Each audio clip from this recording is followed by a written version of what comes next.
আউযু বিল্লাহি মিনাশ শাইতানির রাজিম। বিসমিল্লাহির রহমানির রহিম। আজকে গোলাঘাটা করিতলা নজিব ইয়াসিন সরকারি প্রাথমিক বিদ্যালয়ের মাঠে তৃতীয় বার্ষিক ওয়াজ ও মাহফিলের আয়োজন করেছেন আমাদেরই সন্তান গোলাঘাটা এবং খোলপটুয়া। যে ছেলেপান এগুলা করছে তাদের বয়স 18 থেকে 12, যাতে যুব সমাজ বলা যায় না। এই বয়সে ওদেরকে আসলে এভাবে মাহফিল করবে বা মাহফিল করার কথাও না। তাই আপনারা দোয়া করবেন যে এই যে বাচ্চারা এই এত বড় একটা মাহফিলের আয়োজন করেছে, আগামী বছর এভাবেই জানি প্রতি বছরই ওদের মাধ্যমে বা ওদের বাচ্চা কাচ্চার মাধ্যমে এরকমের যেন অব্যাহত থাকে আমাদের এই মাহফিলটি। এই দোয়া আমি সকলের কাছে আশা করছি। বিশেষ করে আমি এখানে দাঁড়াইছি একটা কারণে, আমাদের এলাকার এক ভাই মোহাম্মদ জাহাঙ্গীর হোসেন, অযোধ্যা নিবাসী, উনি গত 4 দিন আগে হঠাৎ করে গাড়িতে ওঠার সময় স্ট্রোক করেছেন। তো স্ট্রোকটা হলো হার্ট অ্যাটাক করেছেন। ওনার যে কয়টা ঋণ ছিল ব্লক হয়ে গেছে। তখন তাকে উত্তরা এক মেডিকেলে ভর্তি করানো হয়। সেখানে ডাক্তারের চিকিৎসা তেমন একটা সুবিধাজনক না, তার কারণে বাংলাদেশের হার্ট স্পেশালিস্ট মেডিকেল, যেটাকে বলে ইউনাইটেড হসপিটাল, অনেক ব্যয়বহুল চিকিৎসা, সেখানে তাকে ভর্তি করানো হয়। এই খবর শুনে আমরা 4-5 জন ঢাকাতে গেলাম। যাইয়া দেখি তার অবস্থা শোচনীয়, বাঁচার মতো না।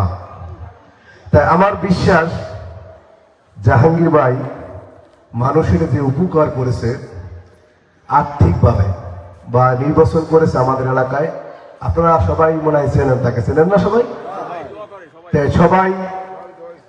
সবাইকে সে আমাদের এলাকা থেকে নির্বাচন করেছে এবং খুব ভালো মনের মানুষ। তাই এমন কোনো মানুষ নাই যে তার জন্য দোয়া করে নাই। তা দোয়া যে কবুল হয়, যে মৃত্যু মানুষের যে বেঁচে যায়, এটা প্রমাণ আমি পাইছি যে মানুষের দোয়ার জন্যই মানুষ কিন্তু অনেক কিছু করতে পারে। তা আজকে এই জাহাঙ্গীর ভাই ছিল একদম ডেড, মানে আমরা যখন ঢাকাতে গেছি মেডিকেল থেকে, যখন রাত্রে আমরা বাসায় যাই ঘুমাবার জন্য, তখনও আমরা যাই কাঁদতে কাঁদতে, মানে আমাদের এই রোগী আর বাঁচবে না, এর আমরা পাবো না। তাই আল্লাহর রহমতে আপনাদের সকলের দোয়ায় আজকে সে অনেকটা পরিবর্তন হয়েছে। সে জ্ঞান ফিরছে, কথাও বলতে পারে, লাইফ সাপোর্ট ছিল সেটা খুলে ফেলেছে।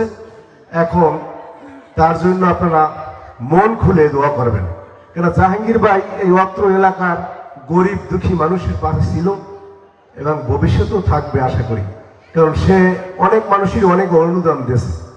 হ্যাঁ, দেয় না এরকমের কোনো মানুষ আমার মনে হয় নাই। হয়তো বা কেউ পাইতেও পারে, নাও পাইতে পারে, কিন্তু সে অনেক অনুদান দিয়েছে, সে মানুষের ভালোবাসছে। সে ভালোবাসার ছিলেই আজকে তাকে এই আল্লাহ তাআলা তার আবার পুনরায় জীবন দান করছে।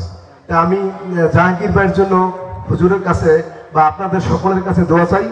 আর আমাদের এলাকার এই যে যুবক ছেলেমেয়েরা যারা এই মাহফিলটি পরিচালনা করছে, যারা অর্থ দিছে, আমাদের এই প্রবাসী ভাইরা যারা আছেন, তাদের জন্য দোয়া করবেন।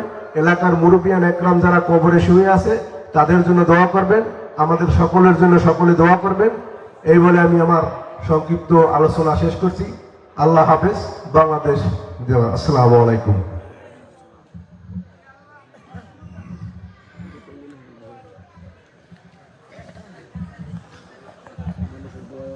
সাল্লাল্লাহু আলা মুহাম্মাদ সাল্লাল্লাহু আলাইহি ওয়াসাল্লাম। সাল্লাল্লাহু আলা মুহাম্মাদ সাল্লাল্লাহু আলাইহি ওয়াসাল্লাম। ইয়া নবী السلام عليك يا رسول سلام عليك يا حبيب سلام عليك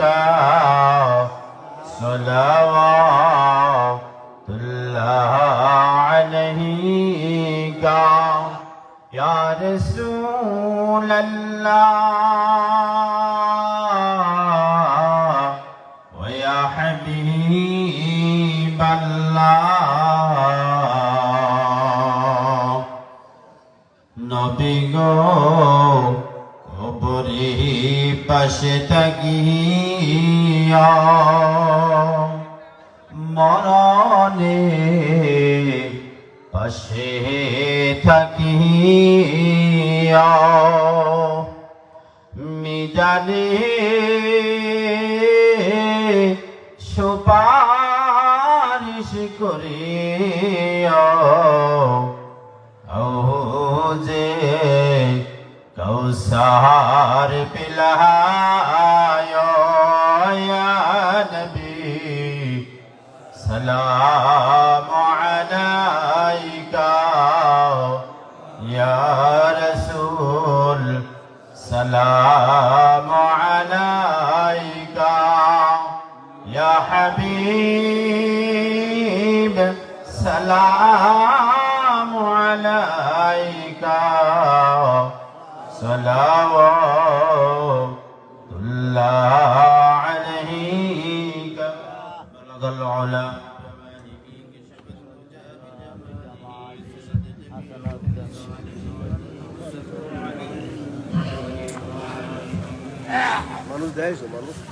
بلغ العلا بكماله كشف الدجى بجماله حسنت جميع خصاله صلوا عليه وآله সম্মানিত সুধী আসুন আমরা দোয়ার মধ্যে অন্তর থেকে তওবা করব। যারা এতদিন পর্যন্ত নামাজ রোজা করতে পারেনি প্রতিজ্ঞা করবো এখন থেকে আমরা নামাজ রোজা ছাড়ব। আল্লাহ তাআলা তৌফিক দান করে সকলে বলে আমিন। সম্মানিত সুধী, রাসূলুল্লাহ সাল্লাল্লাহু আলাইহি ওয়াসাল্লাম আমাদেরকে অনেক সুন্নাত শিক্ষা দিয়েছেন। তার মধ্যে কিছু আছে আমল আর কিছু আছে দোয়া। 5 ওয়াক্ত নামাজের পর 26টা দোয়া, গুরুত্বপূর্ণ দোয়া রাসূল আমাদের শিক্ষা দিয়েছেন, কিন্তু ম্যাক্সিমাম মুসলমান সেই দোয়াগুলো জানে না। সকাল আর সন্ধ্যায় অনেক গুরুত্বপূর্ণ আমল রাসূল শিক্ষা দিয়েছেন, তার মধ্যে 21টা আমল অত্যন্ত গুরুত্বপূর্ণ। 21টা মসনুন আমল রয়েছে যেগুলো খুবই গুরুত্বপূর্ণ।